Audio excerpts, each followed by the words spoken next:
I'm here with Judge Axelrood. Judge Axelrood was a trial judge who presided over both civil and criminal cases in Chicago. And I'm doing this interview as part of a course I'm taking with Judge Gregory Mize, who was a trial judge in DC. And my assignment is to interview a judge to try to figure out how they make decisions and how advocates can persuade judges and the difficult situations that the law and the facts put judges in on a day-to-day basis. And so Judge Axelrood is going to be a wealth of knowledge with respect not only to my class and the final paper that I have to write, but also to the viewers of this channel. And it's my hope that that both my classmates in my Georgetown course and my viewers can have a lot to learn from Judge Axelrood's example. So Judge Axelrood, it's good to have you with me. Well, it's nice to be here. Yeah. Thank you. So can you tell us a little bit about yourself? How did you become a judge? Well, that's kind of an interesting question, because for every judge, they have their own unique story. Yeah. And especially so in Chicago, there are some people that have an easier path to it than others. I began my career as a prosecutor, and then I went into private practice and was doing primarily criminal defense work. And then it grew into about half state and half federal criminal defense. And then about 90% of my practice was criminal, but I began dabbling in some civil work. I decided I wanted to become a judge. I had done some work for the Illinois Democratic senators in Illinois. I was co-chairman of a panel on criminal justice issues. There were two other people on it, one that were senators at the time. One was John Cullerton, who went on to be the president of the Senate, and the other was this skinny guy named Barack Obama, who was a new senator. And Barack Obama was the one that sponsored a lot of the initiatives we had that became law. He was probably the sponsor of most of the bills that became law, that came out, the outgrowth of our committee work. When I decided to become a judge, I ran for a judge, and I lost. And then I applied to be an associate judge, which is an election where the voters are the full circuit judges who were the elected judges. I got on the short list, pared down to 20 people for 10 spots. I didn't get over the hump. Then 2 years later, I did get over the hump. I was an associate judge. And then 7 years after that, I ran for full circuit and was elected. So that's, as briefly as I can put it, that's how I became a judge. But the reason I brought up the work I did was there are political considerations in becoming a judge. Certainly. And my political considerations, I got help from the Senate President, Emil Jones Jr., who, I think if you read the biography of Obama credits him as being his political godfather. And so I did a lot of work, pro bono work, in criminal justice issues, and that led to me being able to gather enough political capital to get the help to get over the hump and actually get elected. Well, that's a very interesting story, especially your contact with President Obama. That's fantastic. And you talk about the political capital that's necessary to be elected into a judicial office. Can you comment about, in general, what you think about the process of electing judges in the United States? Should we have elected judges? And if not, is the alternative of having appointed judges, even at the state level, sufficient to solve some of the perverse incentives that electing judges on the state level or the local level can create? Well, it's damned if you do and damned if you don't. If you do merit selection, then the question is who's determining merit. I've seen in Cook County, some of the people that are pushed to try and get on the federal bench. Some of them are people that are at big firms and have a beautiful pedigree, um, you know, best schools and whatever, that the No firms are, contact with real people, I'm sure. and the firms want to get them. They may not be high earners or something like that. So sometimes there's different motives to get them Mm. out and on. What I will say in Illinois is that the appointees to the federal bench have been exceptional, because Illinois years ago, the senators, the United States senators from Illinois, got together and they created what they at the time called the gentleman's agreement, that for every 4 openings, the party in power would get 3 and the party not in power would get 1. And then the senators created a process, a vetting process. And so I think that randomly, Illinois has done a really good job in how they select their federal judges, which is, people would say is merit selection, but it actually is merit selection the way that it's done here. And it's sustained even with turnovers in United States senators. The protocol that they put in place, I don't know, 30 years ago or more, is maintained, and it's been really a good thing for the quality of the judiciary in Illinois, the federal judiciary in Illinois. Pivoting to the state, there are 2 types of judges. There are judges called associate judges that are elected by the full circuit judges, and then there are the full circuit judges. In Chicago, it's harder to get through the process, the vetting process, and getting elected to be an associate judge, because the voters are judges and they know what they're looking for. And to win an election, whether it's in a sub-circuit or countywide, you might have a great name. You might have, be a gender running against 3 people of a different gender, and it kind of bullets the votes. You might get help from the Democratic Party. You might be able to have personal wealth, which is something that we've seen lately, that people are willing to spend $1 million to get a spot. And so, the process in Illinois to get on the bench leads to some wonderful candidates getting through, and it leads to some people that have no business being on the bench getting through. But there's a significant training and education program in Illinois, which I think does a good job in bringing everybody up to a certain level. But there are judges that have really poor judgment. There are judges that are not up to the task. And the problem isn't who gets on, but there's no mechanism really to get a bad judge off. There's a process, but the process really doesn't work on a practical level. So the problem on the front end is some people get on that shouldn't get on, but that problem is not as significant as the problem on people that are on that have been identified that should not be on. And there's really no mechanism to get them off. But that also is, you have judges that make tough decisions, and making a good legal decision that's unpopular can be conflated with making a bad decision in the eyes of the public. Right. And so that's the age-old problem that we're faced with. And so maybe to narrow the question, I know you said that it's kind of damned if you do, damned if you don't with appointed judges versus elected judges.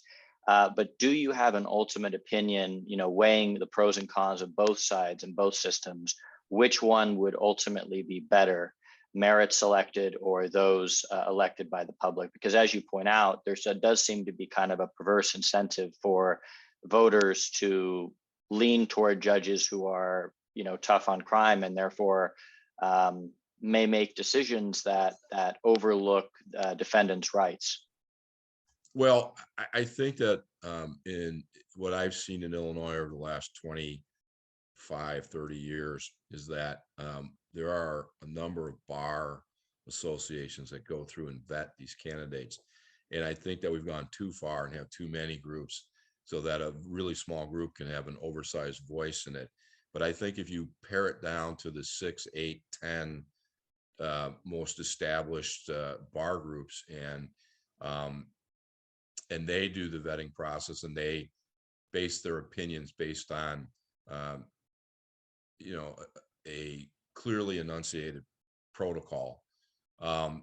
Those results, and we have more than that now, but those results are published, and I'm been very heartened by the number of people that bring the grid of bar ratings into the voting booth with them, so that instead of saying, oh, you know, I'm Irish and this person has an Irish name, I'll vote for her, or I'm, you know, a woman, I don't know anyone, so when I'm in doubt, I'll vote for a woman, or whatever less than informed method that people use to elect. I'm heartened that more and more people are going in with the bar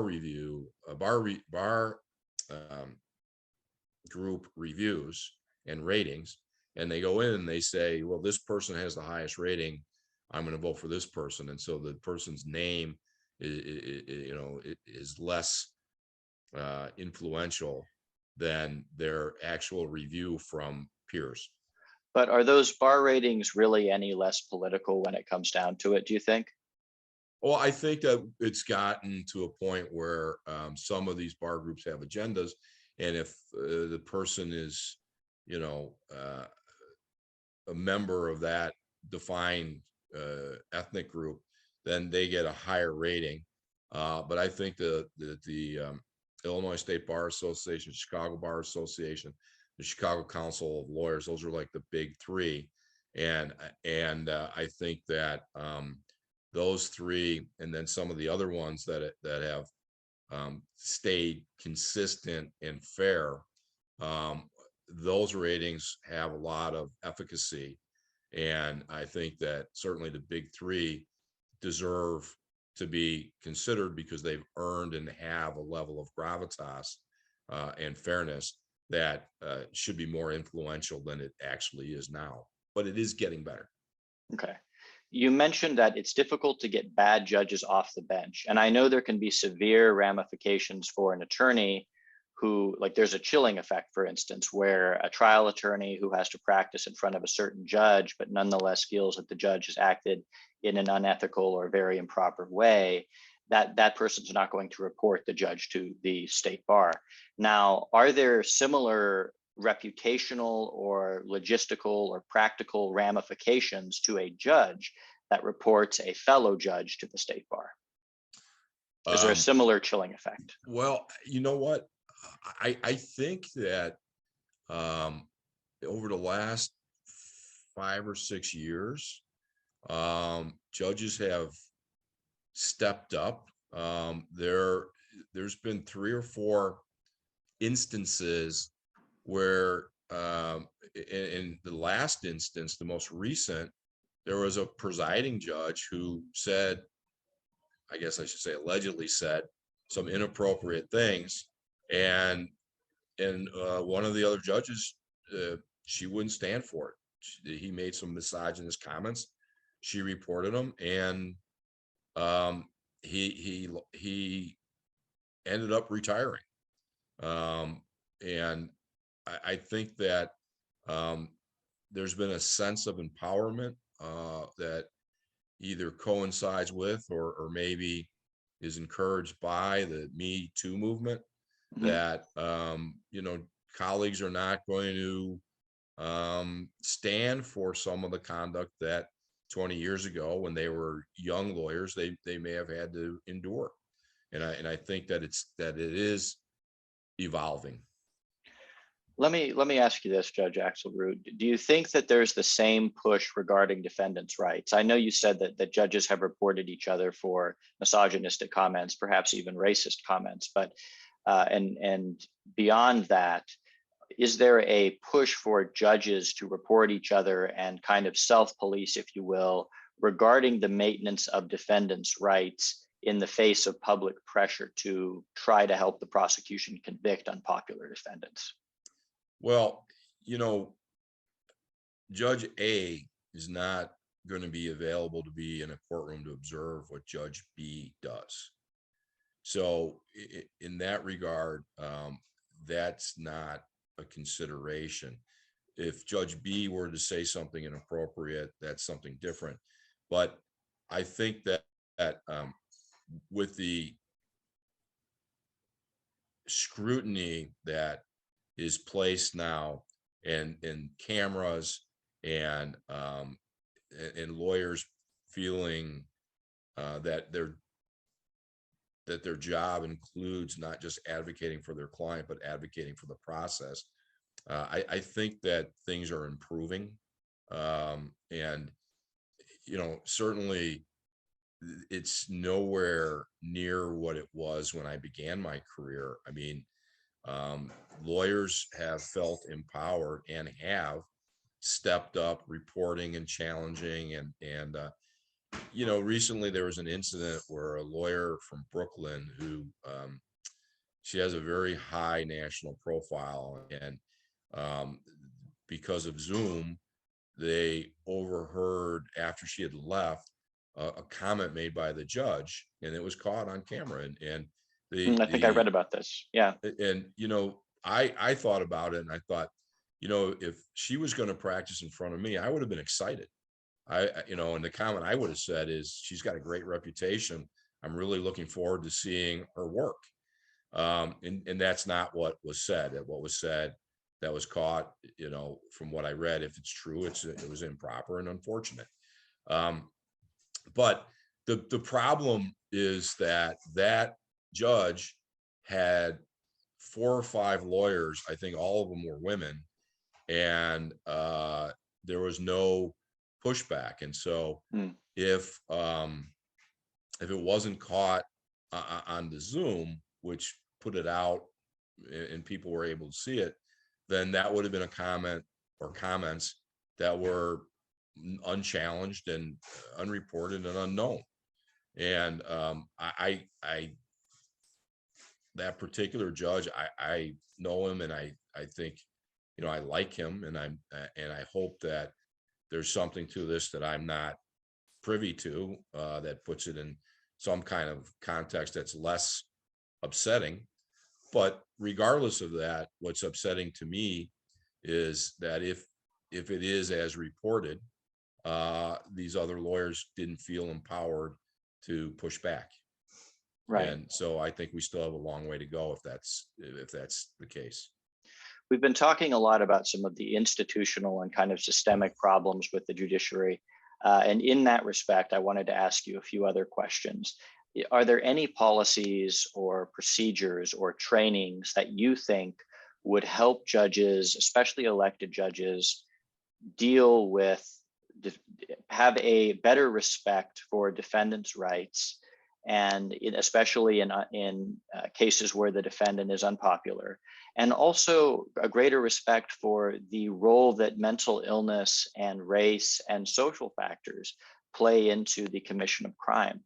I've heard of bias training, and I know the literature says that has, you know, varied effect, may not be that effective. But what policies, what substantive things do you see that could help on a systemic level, help the judiciary make more just decisions in that regard? Well, you know, everything is a process. I was a firm believer in that I thought that treatment alternatives to incarceration were really important. And in the building that I worked, my presiding judge was very helpful in that when I approached her and I said I wanted to start a veterans court and I wanted to start a mental health court. And she did everything to get that rolling. And so those are unique populations. And I had all kinds of training for each of them. But let's talk about mental health. When I had the mental health court, I had a number of people that had been involved in that. And it was enlightening to me. And I learned very early on that the goals of mental health court are different than the goals of criminal court. In mental health court, one of the things that we're striving to attain is stability for Rehabilitation, people. Well, but first you have to have stability. restorative, And certainly. and so, you know, you're working with them and you're working with all of the um, stakeholders in that process to try and get the services that a person needs to become stable. And once they become stable, then you have to try and help them move along the path with the understanding that there's going to be relapses, because these are The people nature whose of the lives. condition. Correct. Correct. So in terms of, for me, in taking on this extra role, I got extra training.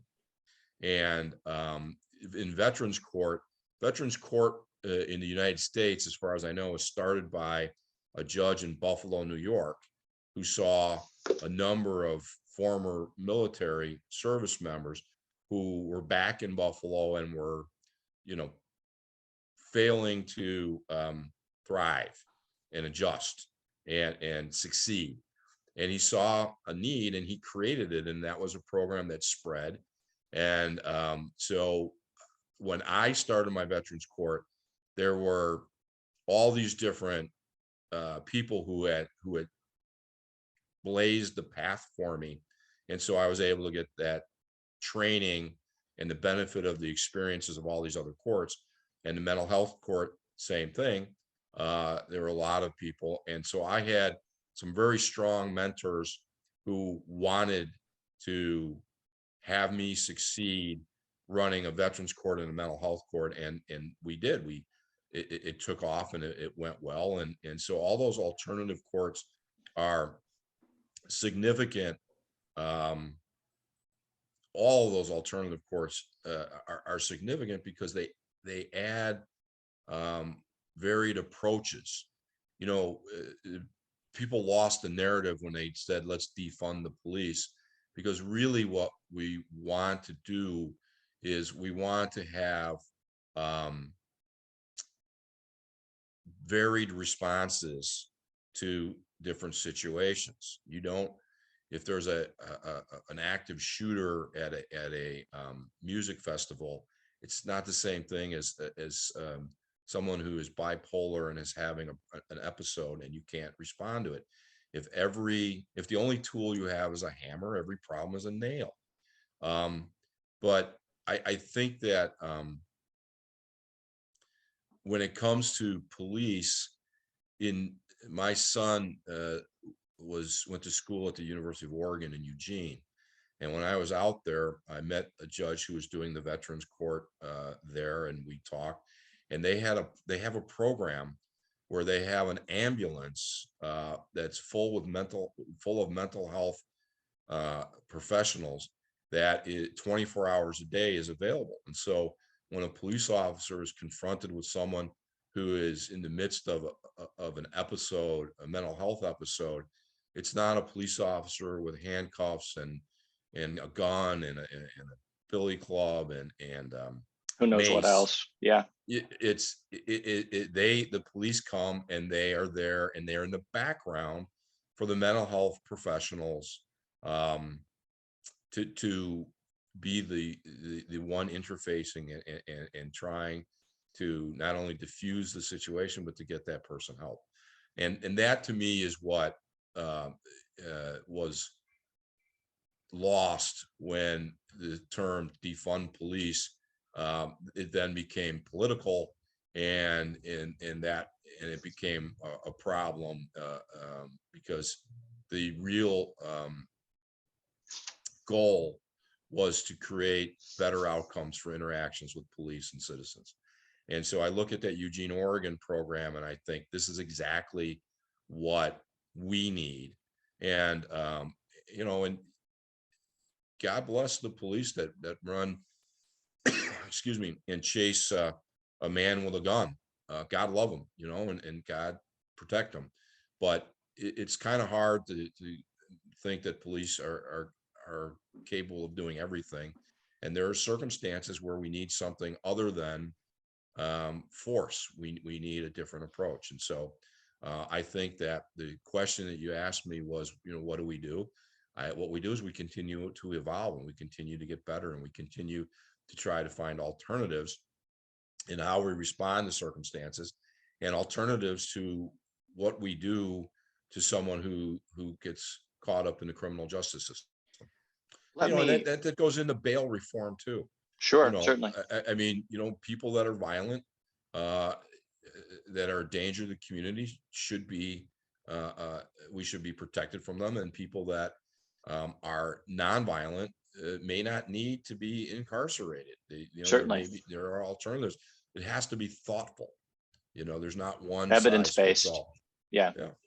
And there's different factors to be considered. And, in the federal system, they say, is this a person of flight risk? Is this person a danger to the community?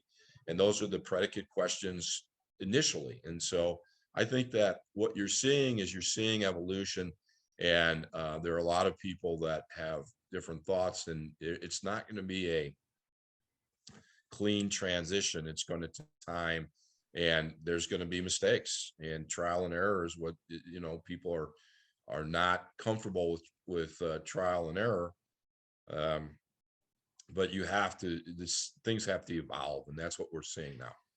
I'm going to respond to a couple of your remarks regarding the Defund the Police campaign, and then I'm going to ask you a few kind of controversial questions, if you don't mind, Judge Axelrood. I'll do my best. Awesome, thank you. So first, what I would like to say is that regarding defund the police, I think what most people mean, especially people of my generation who support the defund the police movement, I believe what they think is that the police, compared to a lot of other social institutions that could help people, receive comparatively more funding, and perhaps too much funding. And in addition, the police have become increasingly militarized. Even relatively conservative think tanks like the Cato Institute have published reports that indicate that the police have become militarized. That is, they're receiving equipment that is military in nature, that is expensive, and that they fundamentally don't need, even though it may look cool on TV shows like Cops. So I think what defund the police, well, the name of the movement, defund the police, and it makes a convenient hashtag, if you will, for Twitter and social media. I think what's at the spirit of that movement is really a desire to say, okay, we're giving a lot of money to the police. The police unions have a lot of political influence here. Can we divert this money to other stakeholders in the community and fund things like needle exchange programs, or fund things like rehabilitation centers, or fund, or even encourage police practices like community policing? And so I think that the defund the police label may sound more extreme than what the movement actually implies, at least in terms of how my generation seems to be using it. And in that way, perhaps media and social media have kind of, they kind of require a punchy comment, something that grabs people's attention. And so I think defund the police was perhaps too radical for the majority of Americans to fully understand what is at the core and the spirit of the underlying message of the movement, which I think is to do exactly what you've said. That is, direct money toward other evidence-based alternatives to try to deal with situations that are unique. As you said, when you have a hammer, every problem seems like a nail. And when you respond to every instance with police action, that doesn't always result in the best outcomes. And so I think the spirit of defund the police might address some of those underlying issues. But what I wanted to kind of ask you here is, you mentioned that there are different courts. You have Let me respond? Yes, please do.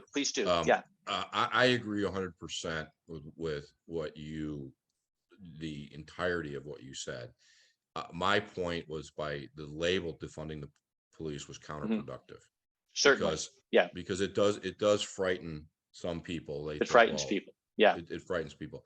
But I think what I've seen, and I can tell you in Chicago police, the difference over the span of my career, because I began in the 80s and here I am still going.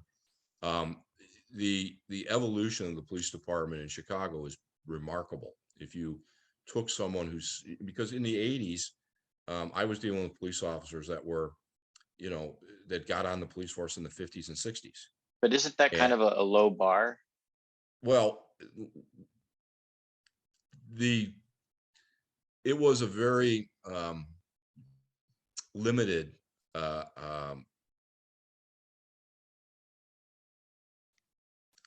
very limited there was no diversity, and there you know That's it was improved, definitely. Yeah. okay. So what I see now in the Chicago Police Department is I see men, women, transgendered, every aspect of the community is represented by the police, by police officers. So the evolution there has been amazing, and continues along those lines, and that is helpful to how police interact with the community. Defunding the police frightens people, and it's also inaccurate, because what you're trying to do is you're trying to create opportunities to improve the services that police provide. And by doing that, you also are taking things away from the police. And I use the Eugene, Oregon example To make their where, jobs easier. well, give them the opportunity to be doing what they're supposed to do and doing it well.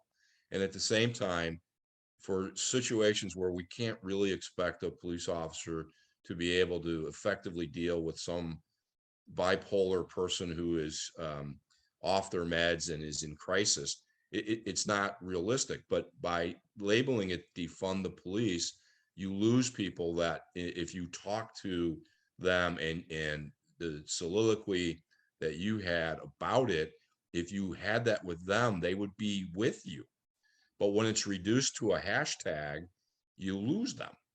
And Certainly. so I think that what you know, I agree with everything that you said, and I think, and I have this conversation with my son all the time. You have to bring people to you. You have to bring them in. You can't push them away, because then you lose the momentum that you need to make these changes. And I think that, you know, I have seen a lot of positive changes. We're not where we need to be, but we're not where we were. And so it's when, you know, you can't turn an aircraft carrier around in the middle of the ocean, you know, in seconds. It's a big process. And so the things that you included in your definition of defund the police are admirable goals that our people are working towards.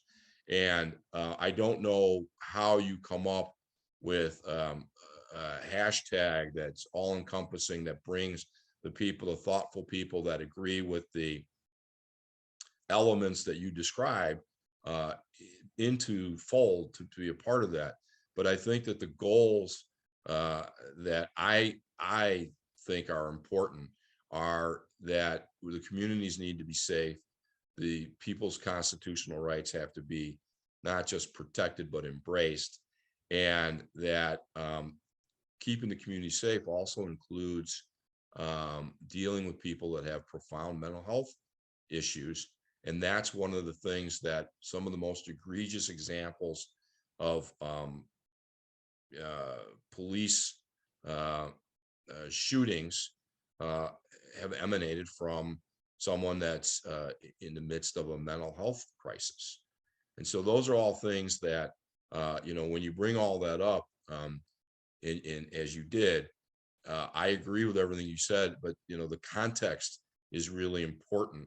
And we need to bring people in to embrace empowering the police to do a better job, and not expecting them to solve everything with a tank, you know, and sledgehammers.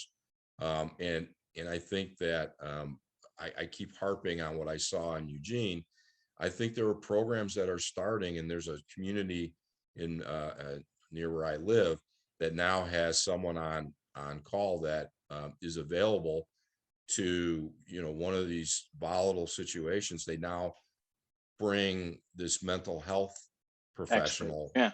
to the scene. So I think that those are all very encouraging sites, very encouraging things to me to move this forward.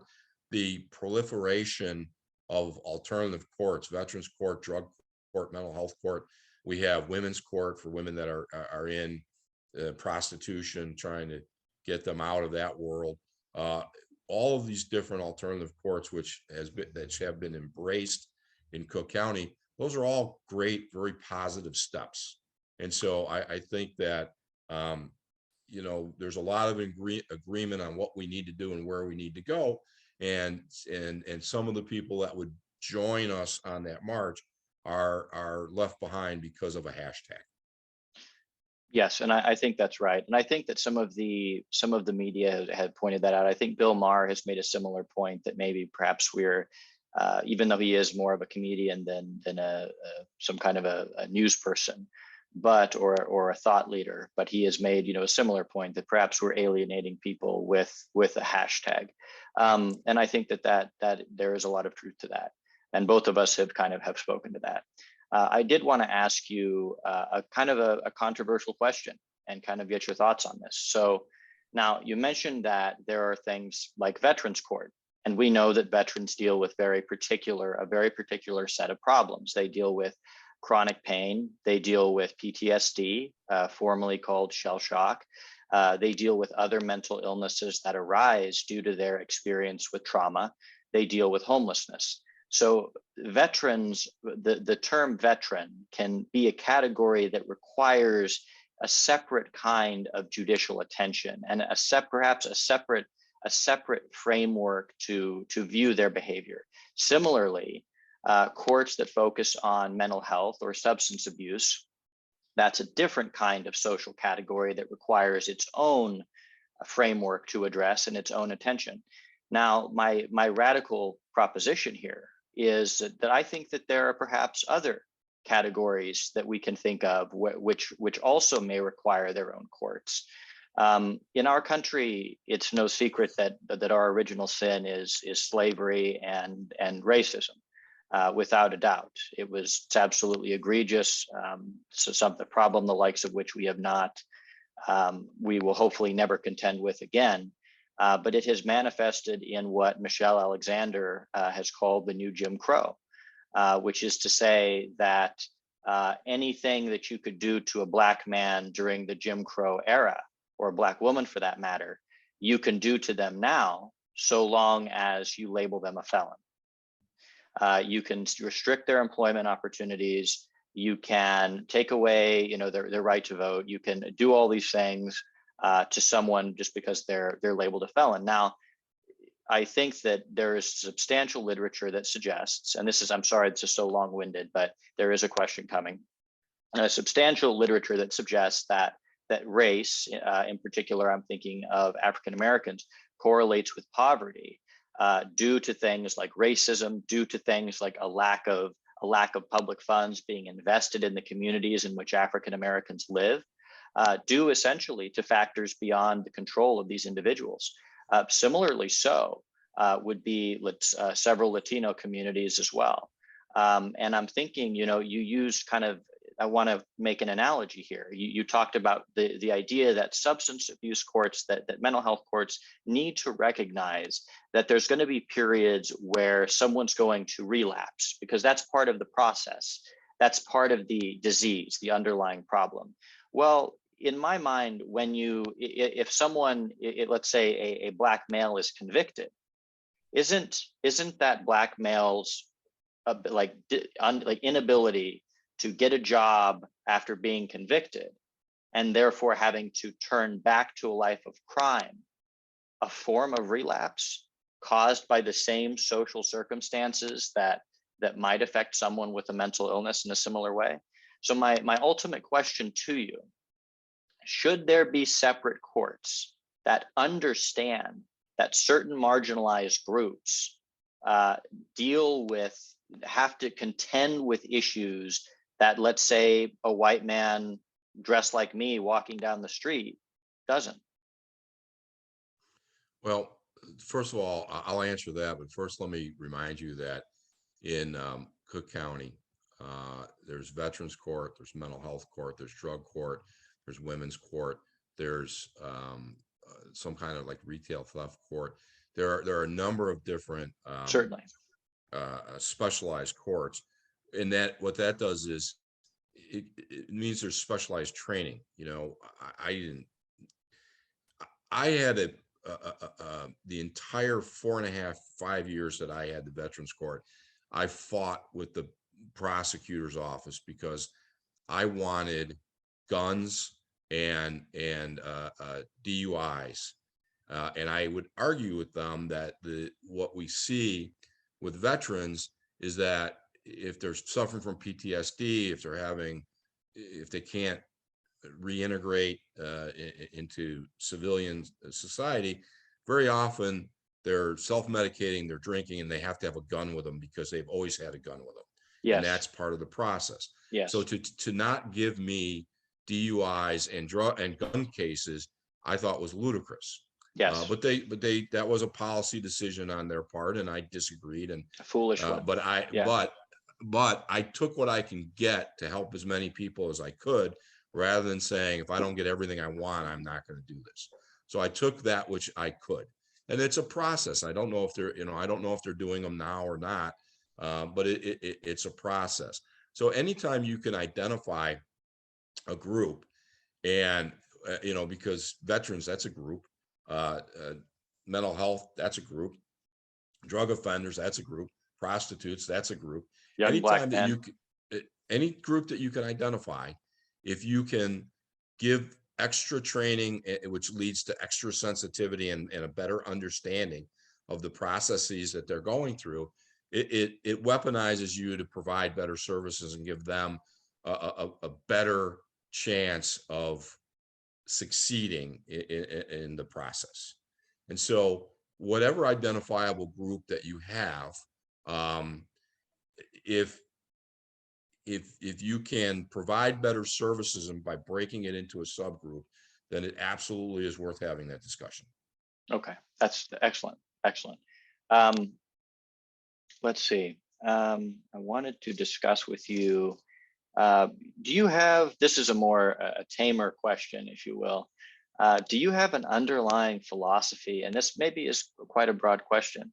Do you have an underlying philosophy as a trial judge? Is there? Well, yeah. Yes. Yeah. I mean, that's a great question. My philosophy was that nobody watches the Super Bowl for the refereeing. So call the balls and the strikes. Yeah. Whichever sports metaphor you want to use. My job is to have them play the game and play the game fairly. Nobody's there to see me. So in criminal cases, as opposed to civil cases, in criminal cases, I had to be vigilant because there are people that, you can divide all criminal cases into two categories of defendants. And that is people that are dangerous to others and people that are only dangerous to themselves because of bad decisions or inherent problems, mental health, addiction, whatever. And you want to be very careful that somebody that is a very marginalized person with problems doesn't get crushed.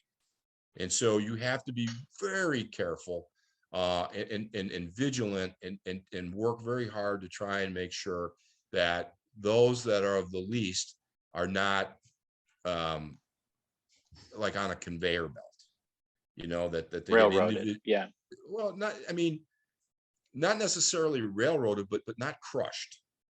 The process could be fair, and then they get crushed, and it's the outcome is disproportionate to who they are and what they did.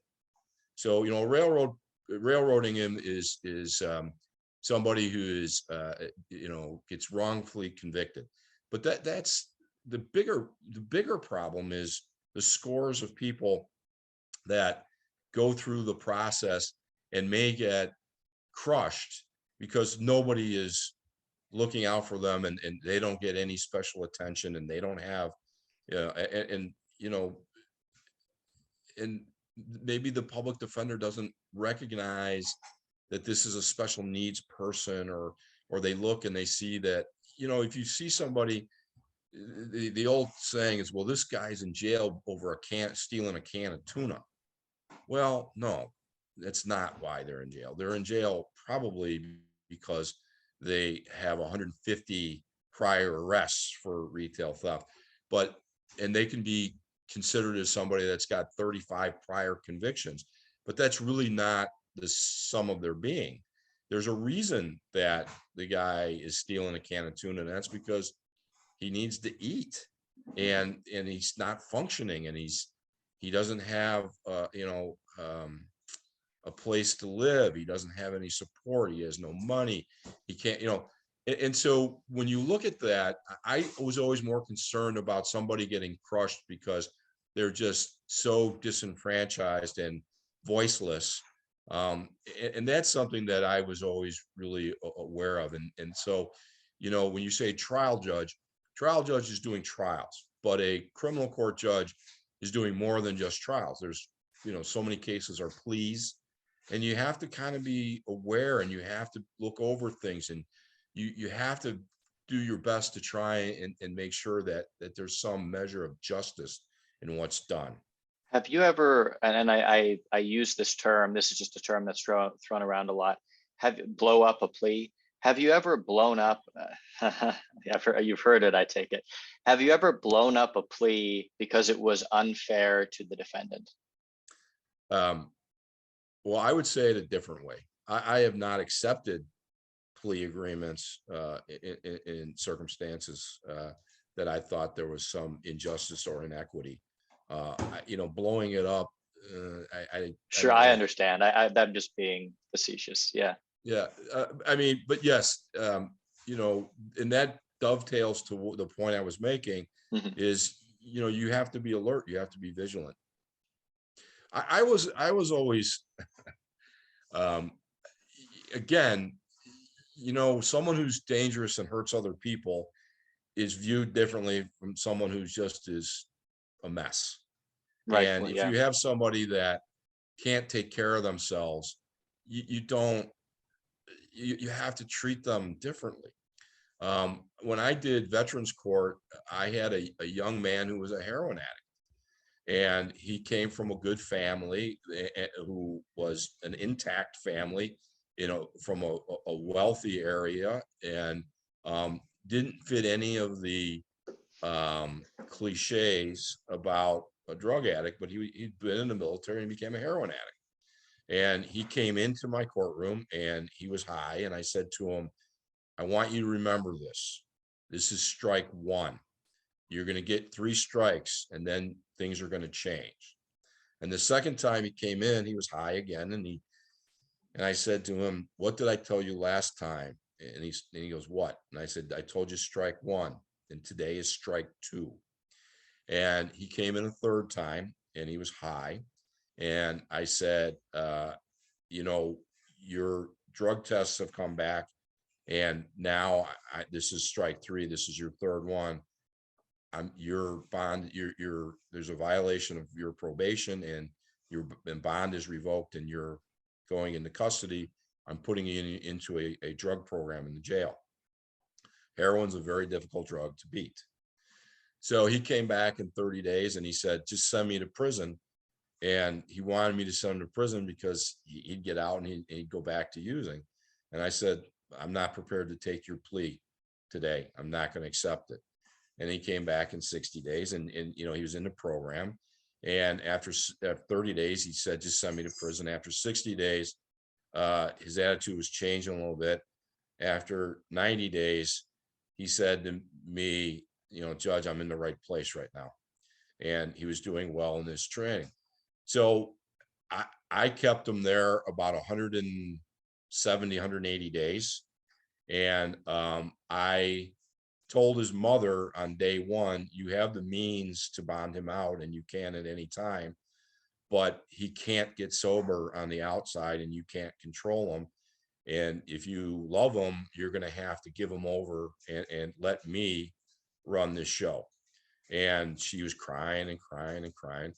Well, he did about 180 days, and then he went to a halfway house, and then he went to, and I wasn't punishing him, but it was a last ditch effort to get him stable and to get him sober. And he ended up, as far as I know, he stayed sober. The last time I saw him, I walked into a restaurant, he was managing it. And it's kind of a weird thing to walk in someplace and have someone say, "Hey, you were my judge." I bet it was rewarding. Yeah. And then, before the pandemic, I ran into his parents, and they were telling me how well he's doing, and that he tells them that I saved his life. And I tell them, no, he did all the hard work. But, these are things that judges are able to do, but they have to be connected, and they have to have the training, and they have to have the understanding. And when you work in the drug court or mental health court or veterans court, when I'm working with veterans court, I have psychiatrists and psychologists and therapists from the Veterans Administration that are telling me what this person needs. That's excellent. So it's not me being all knowing. It's me working in a collaborative setting, being able to bring all these resources together. And that's getting back to the police.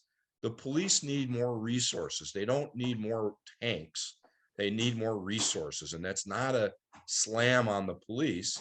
And I think that that's something that people lose in the battle of the rhetoric and hashtags.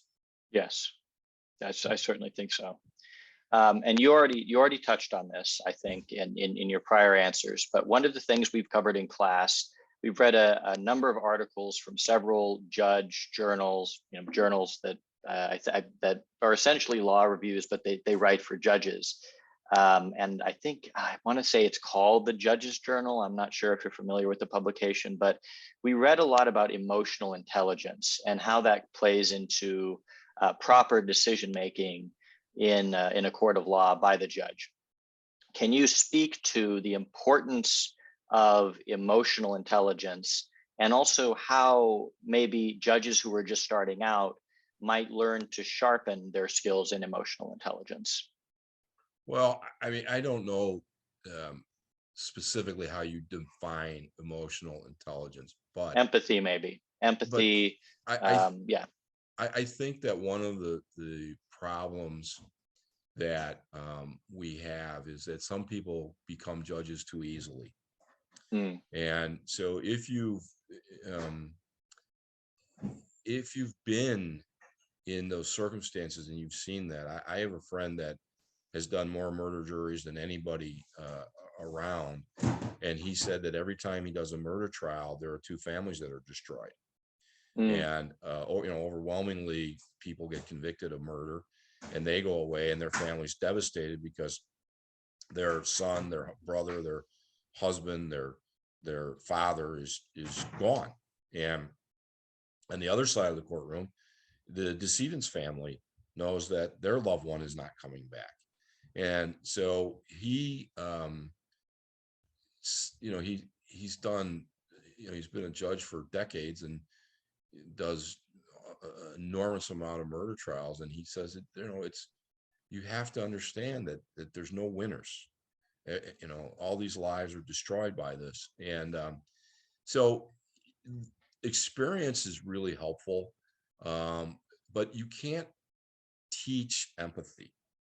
If someone lacks empathy, and if they lack empathy, then they're a sociopath. But if they have low empathy, it's that's a problem. And not every judge should be doing criminal.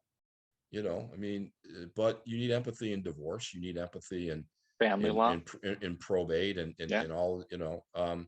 But not every judge is equipped to be a criminal court judge. And I think that we talked about in class the importance of empathy for judges in general, being able to put yourself in the shoes of both parties, so to speak. What techniques would you use in a very close case, let's say, where you have two parties, it's kind of close, and you're not sure ultimately the truth of the matter. Not that that is your determination to make, of course, in a trial, but how would you? What techniques might you use on an individual level to make sure that you're being empathetic and understanding to both sides, the defendant as well as perhaps the alleged victims, and the attorneys involved? What techniques might you use? Well, first of all, you touched on something that's really important. I don't know that there were many judges in my particular building that felt the same way I did, and that was when someone was coming out of the side door, which was, from custody. There are not many judges, but there may have been, but I always thought that I could have been coming out of that side door if a few different things in my life had gone differently. I was very fortunate to be born into a family where I had a great father, a great mother, and that's random luck. Some people don't understand how fortunate they are. They don't understand that everybody doesn't start in the same place. I've been very, very lucky in life, and that had things not always gone well, 2 or 3 things could have made the difference, and it could have been me coming out of the side door. And I don't think there were many judges who thought that was possible. And that, I think, is one of the issues about empathy. Is it's hard to have empathy if you don't look at that person as a unique individual and think, I could be in that person's shoes. And so that's something that people have or they don't have. And I don't know that there's a way to train someone to do that. But that's one of the techniques you would use, though. Well, it wasn't a technique. It was something that just was spontaneous. It was ingrained in my inherent DNA. Okay. And so there are a lot of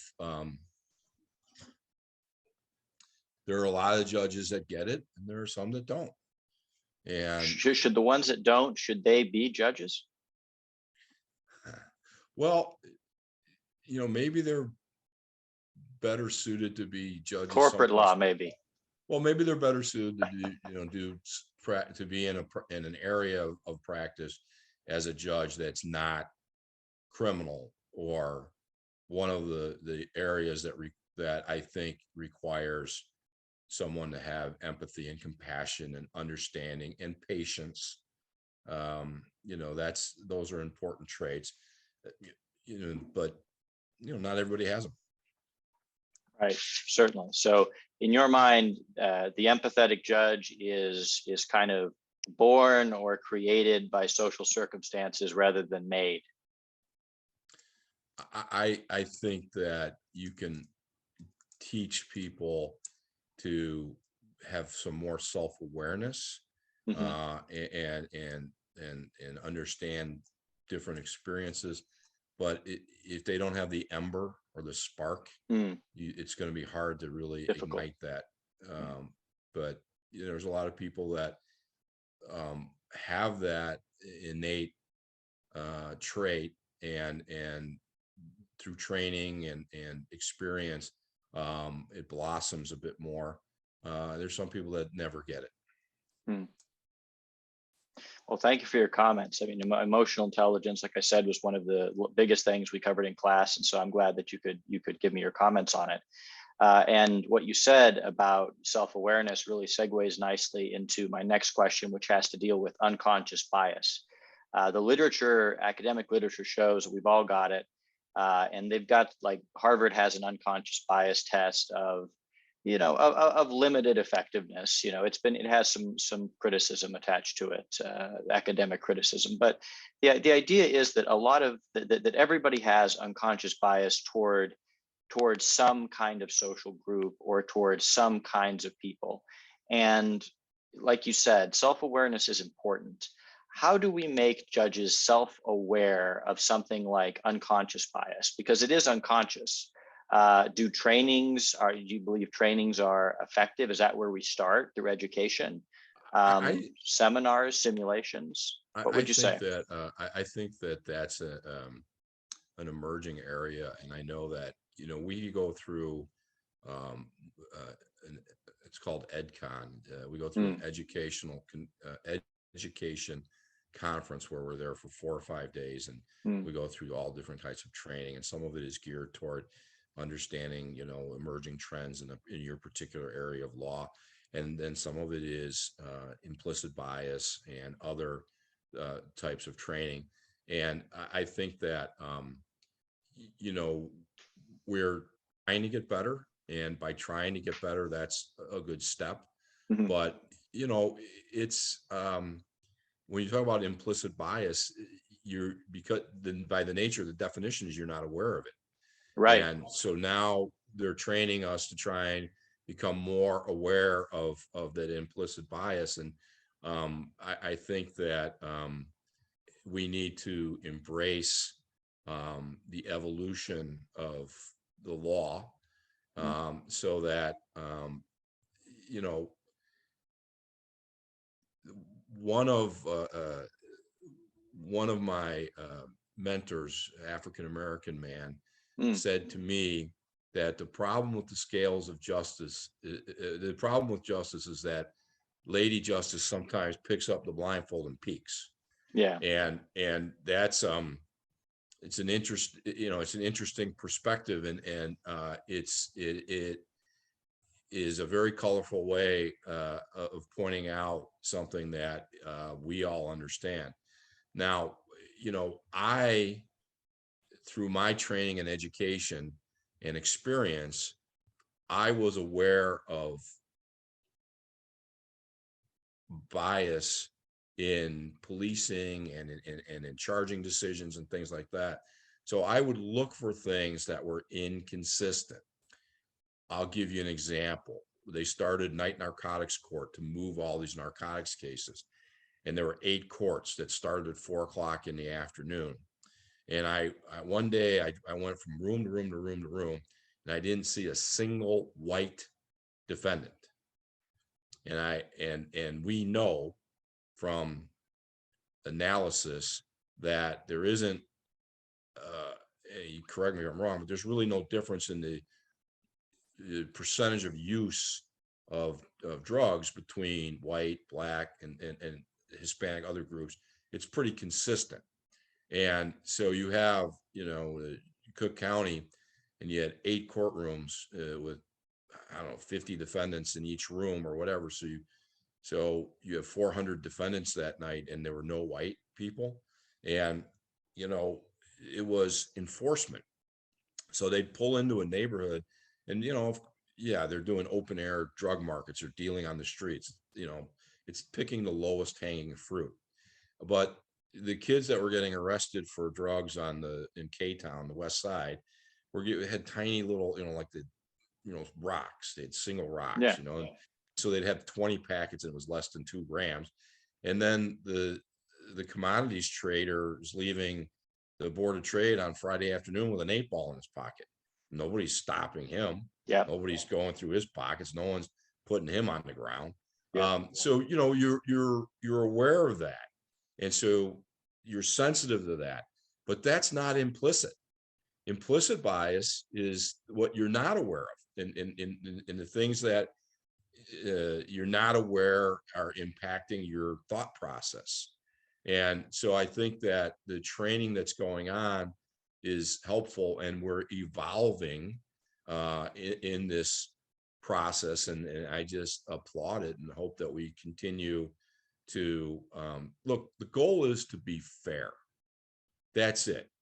That's the goal. And so when you ask a judge, how do you want to be remembered? I want to be remembered as being fair. So if I was in criminal court and the defendants thought I was fair, then that was the best compliment I could have. If the prosecutors, the defense attorneys all thought I was fair, that's the best I could hope for. And so, being fair doesn't mean being perfect.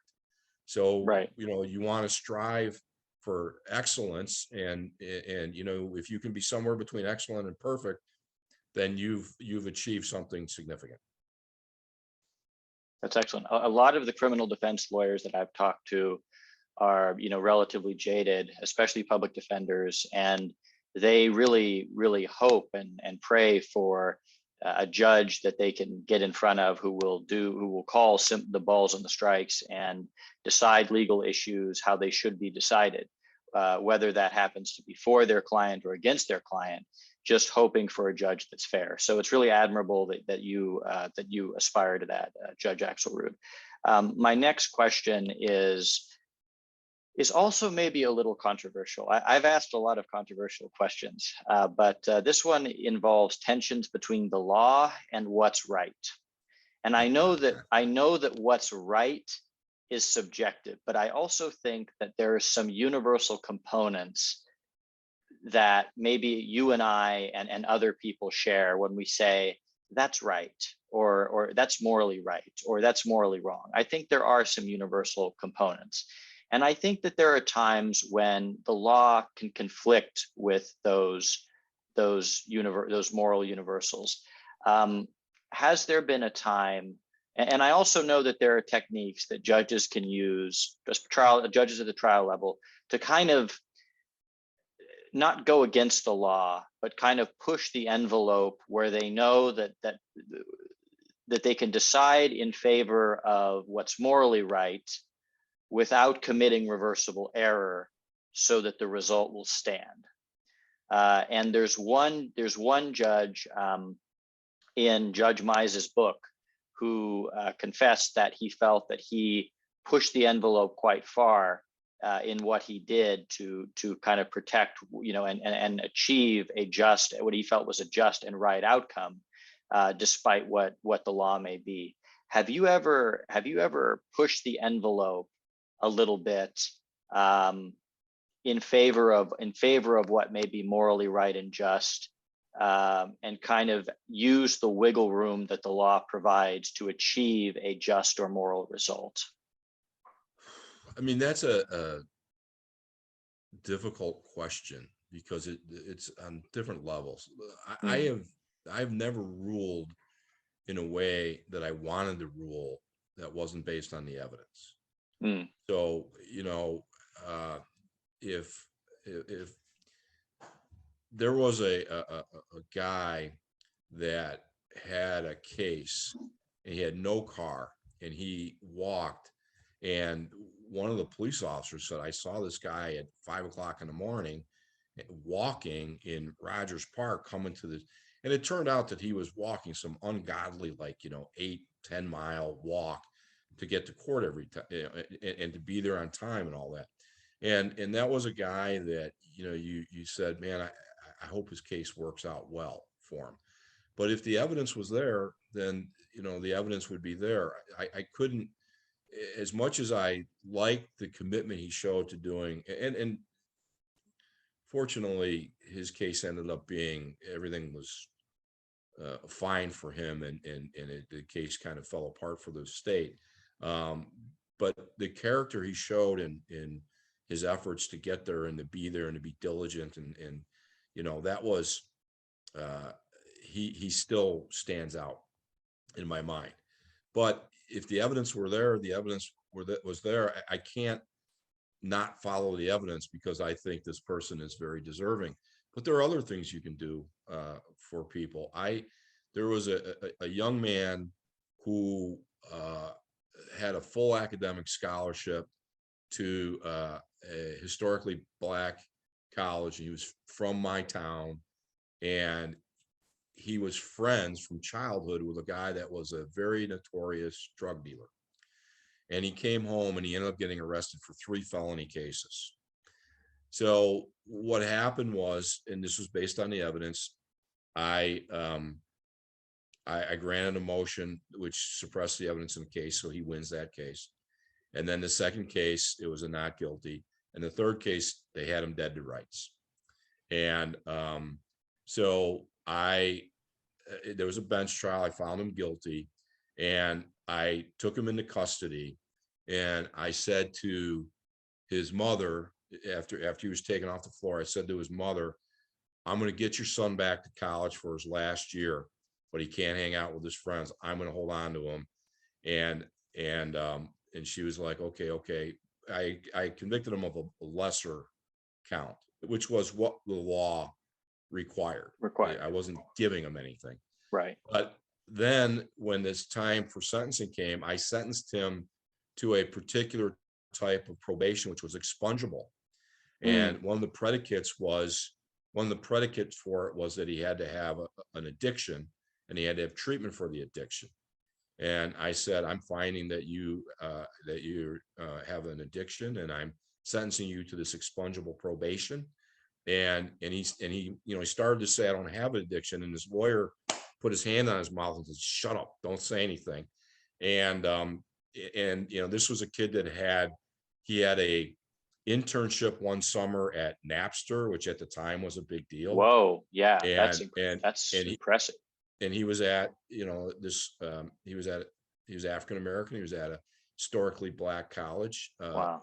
a good one. I mean, like the premier one. Yeah. And so what I did is I brought him back the night before he had to go, and I released him the night before. And I said to his mother, he doesn't go out tonight. He gets on the plane or the bus or the car or whatever it is. He goes back to school and he graduates and he gets the hell out of here. Yeah. And so that's something where, you do what you can do, but you did the best you could within the law. I followed the law. I did everything that I could for him. But everything I did was based on the law, the evidence, and the facts. But you have to, stretch. If I had just given him straight probation, for example, he would have gotten arrested again. It's interestingly enough, the drug dealer that was his friend, what I would do is when someone came in front of me, I would say, please tell me your name. And they tell me their name. I say, good morning, Mr. So-and-so. How are you today? And this guy had cases. He got arrested all the time. The police, they would stop him and they would find a reason to arrest him or give him a ticket or whatever. They wanted to make it so he didn't want to be in that particular town. So I knew, though, that he had a lawyer that represented him in all his cases. I knew that he was very diligent in coming to court. So I was in bond court and they brought him in and they said that he missed a court date and he had a warrant out for him. I was skeptical. So I said to the clerk, I go, look, I know he has a lot of cases. I want you to bring every case he has into me so that we can figure this out. So he had traffic tickets and misdemeanors and ordinance violations and a couple of felonies and all that. He had bonds on everything. He'd been to court on everything. If he had 50 court dates in 6 months, he had been to 49 of them. This one was an aberration. And so I looked at all that and I said, and he had his crew in court. And so I said, the bond on the new case is this, you bond on this. And I told him, I go, this is how much money you need to post. Go post his bond. So he bonded out and didn't have to take the bus to 26 in California. He bonded out. His guys bonded him out. And his lawyer got on top of things and he went through and was dealing with all of his issues. And one day I'm going through, my mailbox at work, and it's in the main chief judge's office. And I grab my mail and there's a little card and I open it up and it's a handwritten note from this guy thanking me for getting all of his cases in order so that he would not keep getting arrested for this one incident, which then triggers violations on all these others. Right. And I thought it was really funny because this is a guy that, the police just considered him a dope dealer, and that was the end of the consideration. And they just knew that he was a frequent flyer. And you treated him like a human being. I just treated him with humanity. And I remember being at a restaurant and he walked in and he came and he sat down at my table and we had a conversation and they came over and they go, are you okay? And I go, yeah, we're fine. We're fine. We're having a conversation. So I think that you know, empathy and humanity, but also there's practical level, a guy, he's doing what he's doing, and he's a target of the police, and the police are trying to eliminate a problem in their community where they think this guy is responsible for a group of people selling drugs in the community. It's a very complex scenario, but if you treat people like human beings and you communicate with them, um, it goes better. I mean, if someone comes out of the lockup and they're agitated, and you say, "Sir, is there an issue?" and they tell you there's a complaint or something, sometimes it's, my lawyer hasn't talked to me. I'll say, I'll pass the case. I'll have the sheriff put you in the attorney room, and I'll have your attorney talk to you now. If you don't have that 30-second conversation, then that person might go off on when he gets back in the lockup. You might get into a fight with another inmate, or with the police, with the sheriff, or whatever. I mean, it's just, you have to understand that you have to be a problem solver, and you have to do things with humanity. You have to treat everybody with respect. You have to treat everybody with dignity. And if you do that, the chances are things are going to be a little bit better. And that brings me kind of to my next point, which I wanted to address: how you treat litigators in your courtroom. And I should say trial lawyers. The expression I'm a fan of is that litigators dance and trial lawyers fight. So in treating trial lawyers in your courtroom, in terms of decorum, I know that sometimes things can get heated. How do you police, like, if, let's say that a trial lawyer is kind of being very pushy, or not yelling, but kind of like raising their tone with you, or being disrespectful to opposing counsel, or even disrespectful to you? How do you handle that in a graceful or artful way? And that kind of goes back to emotional intelligence as well. So when I was a lawyer, I had a lot of cases at one time in front of two judges. And one of the judges was a guy that I loved him. He was very strong, but he was very kind. He was very courteous and respectful. And everybody, when they stepped in their courtroom, they wanted to be their best because they wanted his respect. I had another judge that was a miserable human being, and he would berate everybody. And what I found was, if I had a case that was set for a hearing, and I learned ahead of time it wouldn't go, I'd go into the one judge early and I'd say, "I just found out this witness is unavailable. Do you want me to advance and reset the case?" And he would say, "No, thank you for telling me. Don't have to make a special trip. You don't have to motion it up. Thank you very much. We'll deal with it. We'll reset it. Thanks for letting me know. I appreciate the courtesy." I wouldn't even go to the other judge, because he's going to scream at me. And then the day I come back, he's going to scream at me again. So I didn't care. I had no interest. So in terms of how I would be, I wanted lawyers to feel comfortable and valued in my room. And I wanted them, I would want to do how I would want to convey to them the way I felt in front of the one really good judge, which is, "I'm going to treat you like a professional. I expect your best. And I'm going to, until you misbehave, you're going to have a really easy, smooth time." And you get a reputation, and the lawyers know not to do certain things in front of you because you're not going to have it. I would not tolerate a lawyer being disrespectful to a clerk, to a sheriff, to another person in a court report. Wouldn't let it happen. I would stop the entire court, and I'd say, "Mr. Smith, you're better than that. You know that I don't allow anybody in my courtroom to be treated Outside the jury?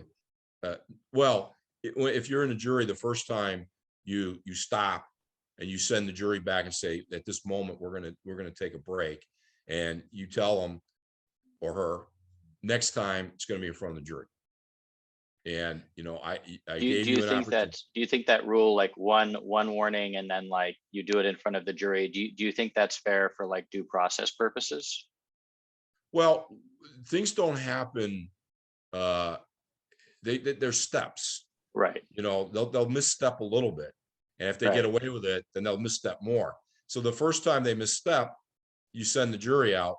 You say, you can't do that, you know, and I did not embarrass you in front of the jury. If you do that again, I will chastise you in front of the jury. And they're not going to do it again. You know, I really, I had a problem with one lawyer who, she kept violating my motion in limine. And there was, you know, motion for mistrials, and I held it in abeyance, and then she got her verdict, and then I granted a new trial. And you know, and I told her, You brought this on yourself. well, Yeah. you know, the first time, objection, sustained, juries disregard it, and then 13 more times I sustained an objection that hadn't been made yet, because she was gonna violate. And I said, no, sustain, counsel, move on. And that was the second one.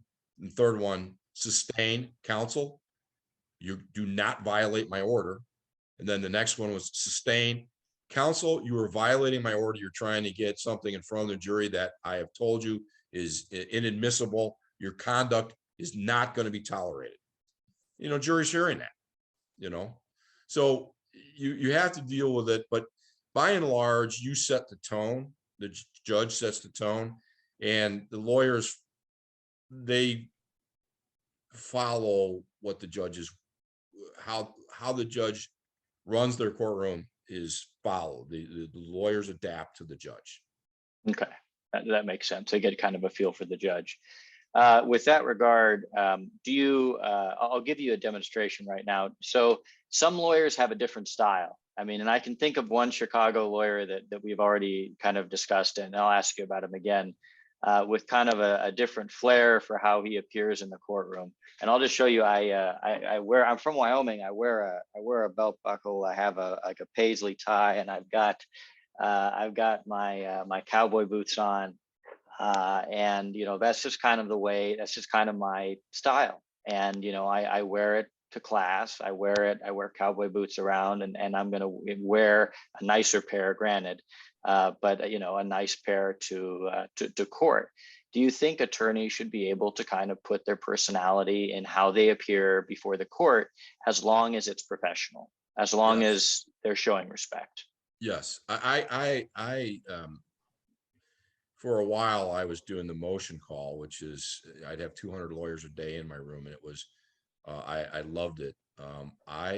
You know, I believe people should be able to express themselves, and as long as they're within the parameters of, you Not know, wearing flip-flops. yeah, I mean, Right. as long as they're in the parameters, I mean, God bless them. You know, have at it. You know, be special, be unique. And you know, I like the interaction with all the lawyers, and they don't have to all be the same. You know, I mean, one guy can carry off long hair and a beard, and another guy can't. You know, it's a you know, people need to be unique. When I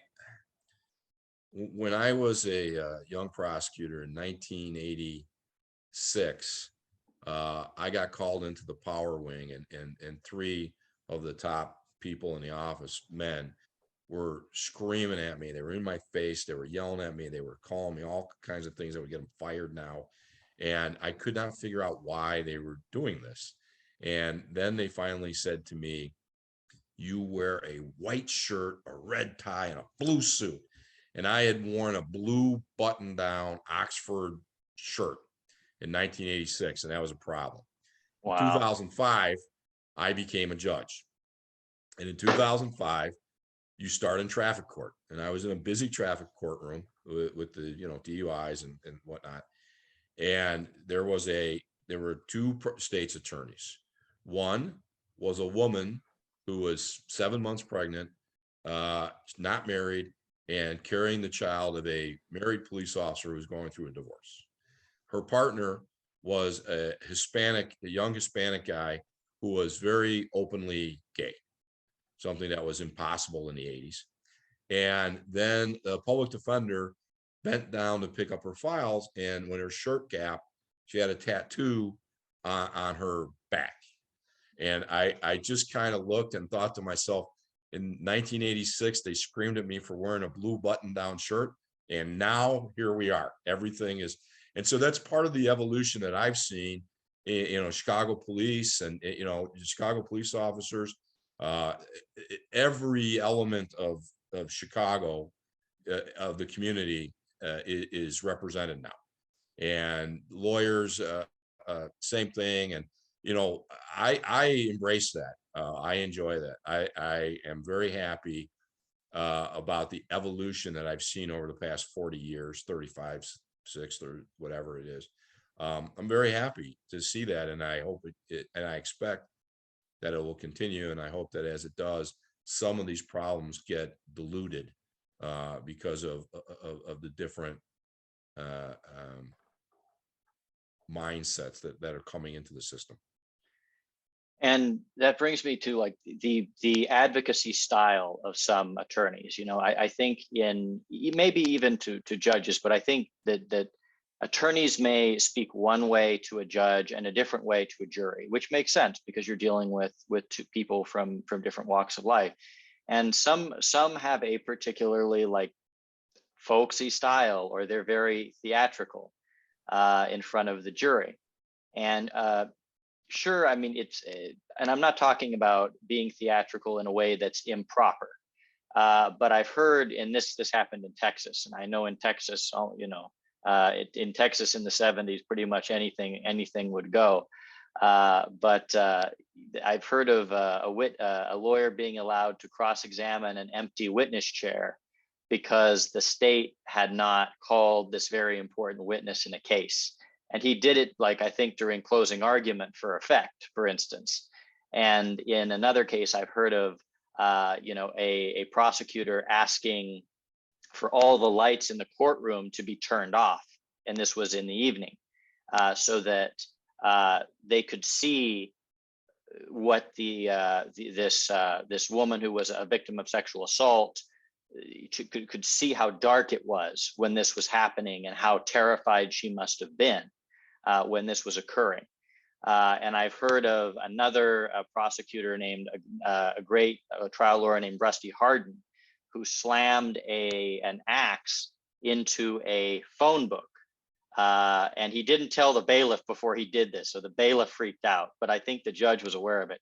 But he slammed an axe into a phone book to give the impression of how deadly this axe was, or whatever. What's your opinion on those kinds of tactics? And are they, to me, they don't strike me as improper, but what do I know? I'm just a law student at this point. What would your opinion be of those kinds of tactics, theatrical though they may be? Well, when you're in trial advocacy class, you're trying to figure out how to do a trial. Then you're on the process of becoming a trial lawyer. You might spend all night, worrying about whether or not you're going to ask the correct predicate questions to qualify your witness as an expert.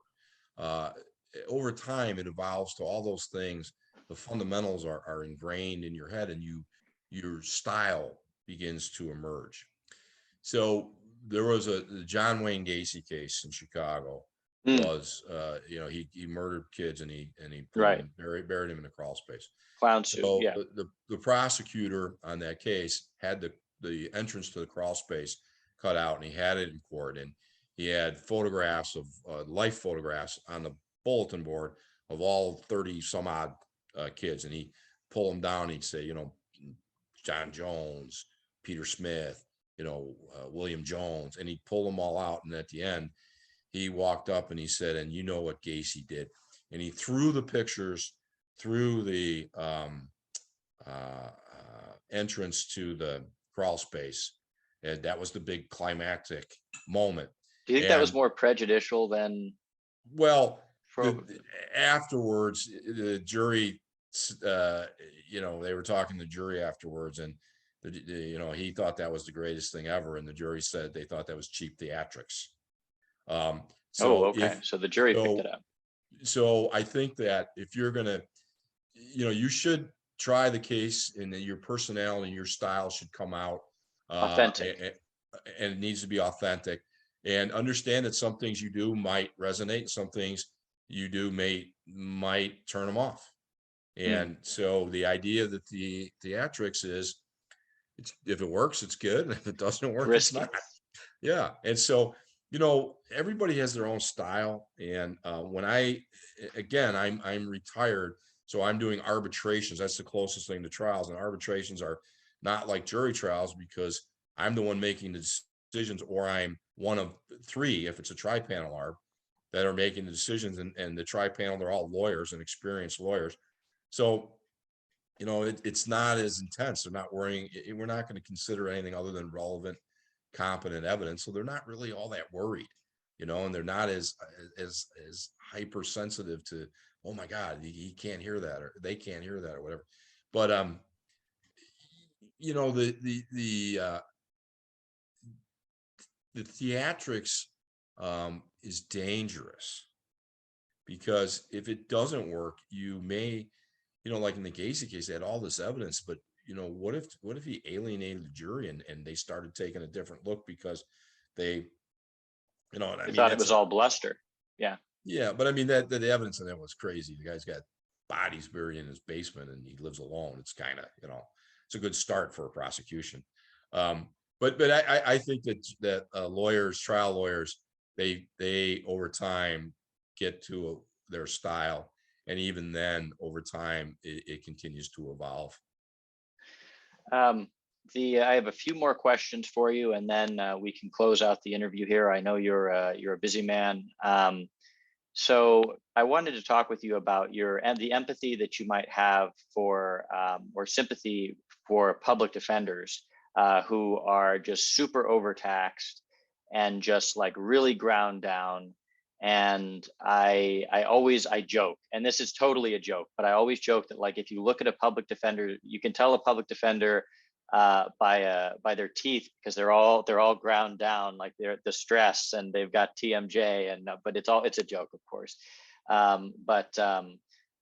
With all their stress, how do you show them kind of empathy when they have witness problems, or their witnesses don't show up, or they've got investigative problems?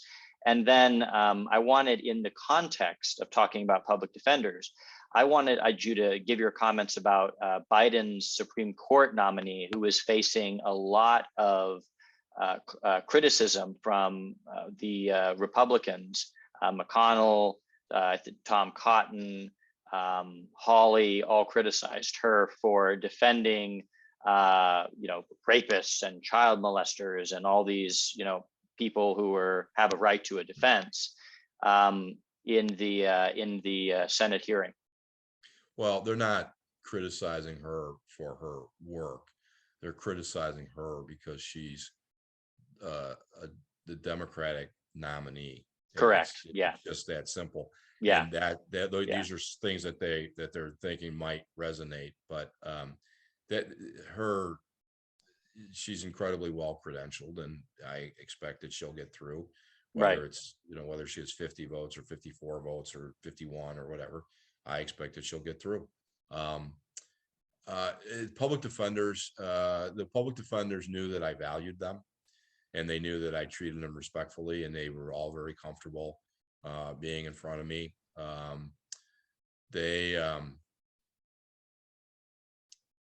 I made sure to thank them every time they appeared. I made sure that I would correct if someone said, well, my PD, I'd say, you mean your attorney?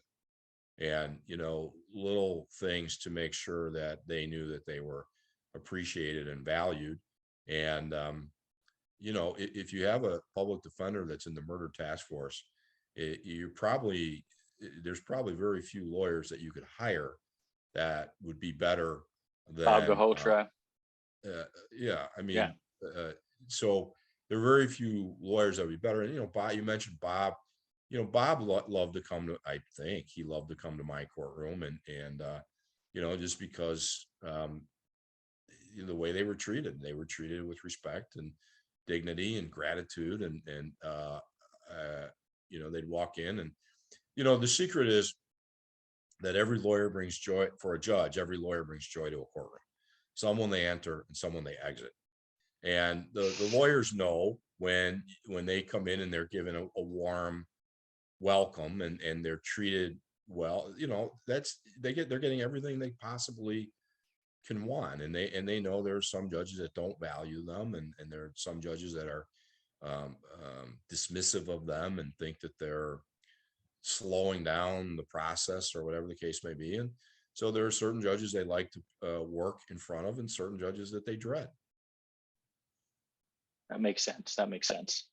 I want to close the interview by indulging myself a little bit. This is not really in the scope of my paper. It's more in the scope of the larger interview, and maybe for my audience, and also my own personal curiosity. I collect famous trial lawyers, like the lore, like all the war stories, everything. I love it to death. And I've talked to a lot of them, and I really want to hear if you have any stories or anything to say about some famous Chicago litigators. In particular, and I've heard his name pronounced Genson and Genson both, but Ed Genson or Ed Genson. It's Genson. It's Yeah. a G, but it's kind of pronounced like a J. Yeah. Okay. Yeah. What do you think about him? Do you have any stories? Well, yeah, I mean, he did pretty much all of the big cases, during his time. He did pretty much all of the big cases, and had a legendary career. But one of the things that people don't really know is that he represented a mobster who picked up a case in Will County in Joliet.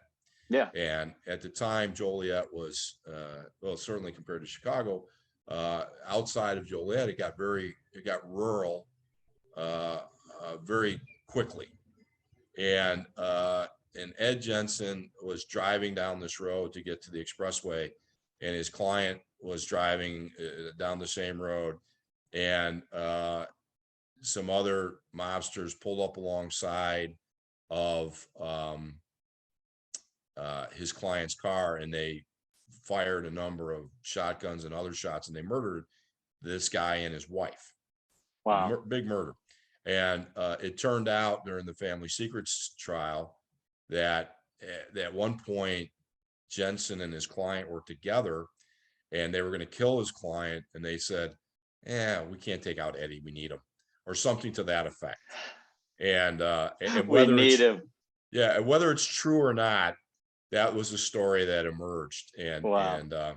So I always thought that, look, it's a great story. There was Bill Murray went to Loyola Academy, which is a Catholic school up near me, and the football coach there at the time was a guy named Tom Powers, and he was a very old school guy. And the story that went around was that Bill Murray was in gym class, and he's running back and forth, and a pack of cigarettes fell out of his shirt pocket and landed between Coach Powers' feet. So this was a story I'd heard a million times. And one time I ran into Coach Powers, and we were at a game and we were talking, and I said, I got to ask you this story. And I tell him the story, and he starts laughing. He goes, man, that's a great story. He goes, there's not a shred of truth to that, but it's a great story. So I don't know if the Ed Genson story is true, but it's been told a million times. And it's been the shooting coming from Will County. That's true. They were murdered, and they were murdered as they drove. And whether or not they said that they had a chance to kill the guy early, but he was by Eddie, and they go, hey, no, we need Eddie. Let's let him space out. I don't know if it's true. That's how you know you're good. But I like to know. I like to think it's true. And just like the Bill Murray story, it's a great story, and finding out it's not true is, I don't know if it takes anything away from how great a story it is. So I wanted to ask you about Bill Wolf, who held a really significant position in the homicide task force, was a public defender for years.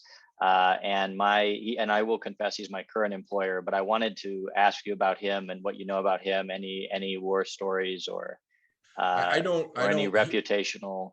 He's never done a murder in front of me. I know that he's an exceptional lawyer. I know that he has phenomenal experience, and I've never heard anything but wonderful things about him. but I don't know. I was ahead of him. And then when he was in the murder task force, I wasn't. You never cross swords. Right. So Yeah. I never tried a case with him, and I either as a lawyer or as a judge. I mean, we may have done, but I've never done a murder with him. We may have done others. I don't know, but great reputation, great guy.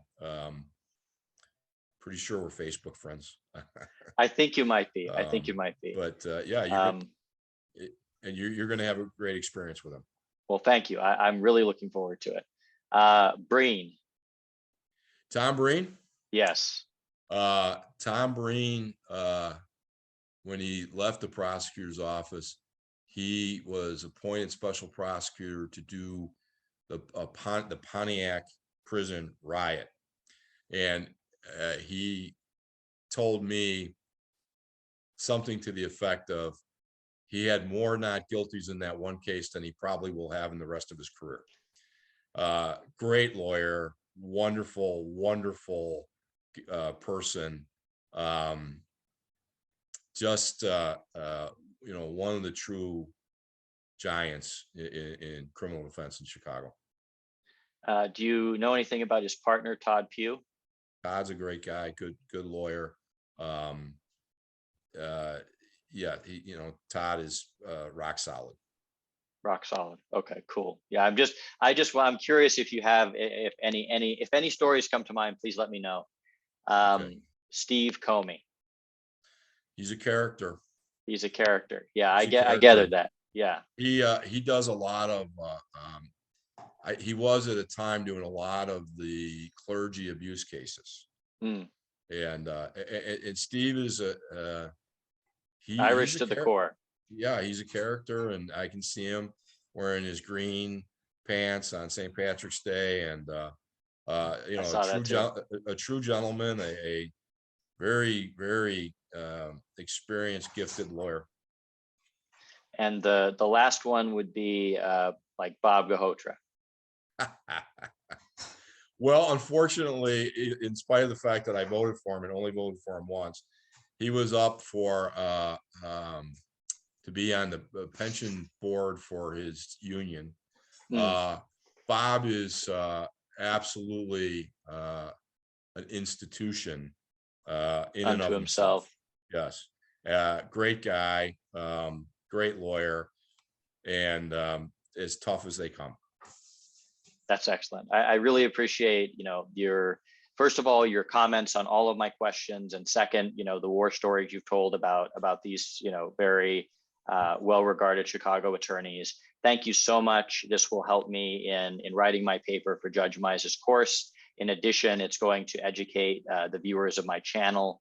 And moreover, I wanted to apologize for the fact that I'm doing this from my humble Georgetown Law dorm room. You're fine, my friend. You deserve a more formal, regal environment than this minor production.